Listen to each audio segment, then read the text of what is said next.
नंतर पुन्हा आरोपींना न्यायालयात हजर करण्यात आलं. काय पुढची आर्ग्युमेंट झाला आणि काय त्याचं दिनांक 16 तारखेपर्यंत माननीय न्यायालयाने आपल्याला आरोपींच्या फर्दर इन्व्हेस्टिगेशनसाठी पीसी दिलेली आहे. काय प्रमुख मुद्द्यांवरती भेटशी नाही करू शकत कारण तपासावर आहे.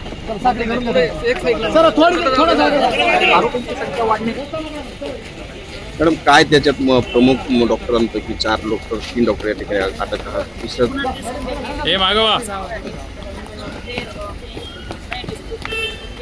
गोपनीय आहे. तपास प्रक्रियेमध्ये आहे. मॅडम कोर्टाने एक विषय केले सही संजीवनी संदर्भात ते बालकाला ऍडमिट करण्यात आलं. त्या संदर्भात काही चर्चा केली, काही माहिती झाली? देखिए, आज डॉक्टर डांगे, किशोर डांगे, किशोरी डांगे और बाकी जो भी आरोपी है उनके साथ के थे, उनको सबको कोर्ट में हाजिर किया था। ये सब आरोपी लोगों को 7 जून 2026 को अटक किए थे पुलिसों ने और पहले 12 तारीख तक इनकी पीसी बढ़ाई गई थी। आज फिर पुलिसों ने हाजिर किया और पुलिसों ने और 7 दिन की पीसी इनकी बढ़ा के मांगी थी। मैं इसमें से डॉक्टर प्रीति जादव जो एनेस्थेटिक है, भूल तज्ञ है, उनके तरफ से मैं अपीयर हुआ था और मैंने कोर्ट को बताया कि भूल तज्ञ का जो रोल है वो सिर्फ भूल देना और उसके बाद में जो भी है डिलीवरी बाद पेशेंट को उसको कॉन्शियसनेस आ गया तो होश में आ गया तो उसको वो चले जाती है, तो इसका कोई रोल नहीं है। कोर्ट ने हमको सवाल पूछा था कि भाई भूल तज्ञ ने ये भी तो देखना चाहिए था कि वो जो लेडीज थी उसकी उम्र क्या थी। उस वक्त कोर्ट को हमने बताया कि जो पेपर थे वो पेपर पे डॉक्टर किशोरी डांगे ने 19 साल की उसकी उम्र लिखी थी। उसका ब्लड रिपोर्ट कॉल किया था सेवा ब्लड बैंक का, उस पर भी 19 साल की उसकी उम्र लिखी गई थी। हमने वो देखे और उसके बाद में भूल दिए और वो पेशेंट होश में आने के बाद हम चले गए। हमारा कोई भी रोल नहीं है और फिर से पैसे इसकी बढ़ाने की कोई भी ज़रूरत नहीं है। लेकिन कोर्ट ने सभी वकीलों का आर्गुमेंट सुनते हुए किशोर डांगे के वकील, किशोरी डांगे के वकील और बाकी भी जो भी थे गवड़ी इनके वकील, सबका आर्गुमेंट सुनते हुए ये मैटर की थोड़ी ये व्याप्ति बहुत बड़ी है, इसलिए कोर्ट ने फिर से इनको 16 जून तक इनको सबको पीसी में रखने का आदेश आज पारित किया है। ये टोटल कितने आरोपी आज हाजिर हुए? आज मेरे ख्याल से 9 आरोपी आज कोर्ट में हाजिर किए थे। केस में अभी तक कितने आरोपी? 11 आरोपी है। इसमें से एक आरोपी को उन्होंने अभी तक अटक किया नहीं है, अनुजा शेवाड़े करके है, जिन्होंने सीजरिंग किया था उसको अभी तक पुलिस ने अटक नहीं किया है। और एक कोई आरोपी है वो बाकी है कोई तो भी, ऐसे तो कुल 11 आरोपी है इसमें, तो 9 आरोपी अभी इसमें अटक हो चुके हैं। आज भी कुछ और किसी को अटक की है और क्या?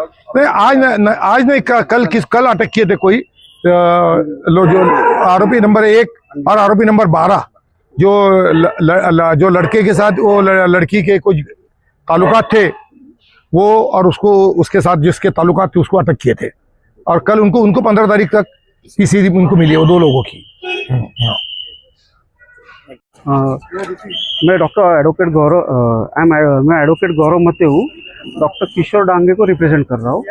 इसमें डॉक्टर किशोर डांगे जब केरला गए थे तब उनको एक कॉल आया कि हिराई हॉस्पिटल जो है उनके नाम पे वहाँ पे एक इमरजेंसी डिलीवरी आई है और बच्चे का पोजीशन बाहर आया है, तो उस हिसाब से उसको इमरजेंसी की ज़रूरत है। अब उस दरमियान वो वहाँ नहीं थे, इसलिए उन्होंने कुछ डॉक्टर्स जो उनके इंचार्ज हॉस्पिटल्स में हैं उनको बताया कि अगर वो मर रही है या वो मर सकती है तो उसका डिलीवरी कर दो, बाकी सब प्रोसीजर अपन बाद में करेंगे। तो एक डॉक्टर के लॉस के हिसाब से उन्होंने उनका कर्तव्य पहले निभाया, इसलिए उन्होंने जिन डॉक्टर्स को बोला गया उनमें उनकी बेटी ने भी फ़ोन के ऊपर उधर ना जाते हुए उन्होंने फ़ोन के ऊपर बताया कि उसका गायनिक को बुला के उसका जो भी है जांच पड़ताल कर लो, तब तक मैं वो वहाँ पे अगर इमरजेंसी है तो वहाँ इमरजेंसी बेस पे उसकी डिलीवरी करा लो।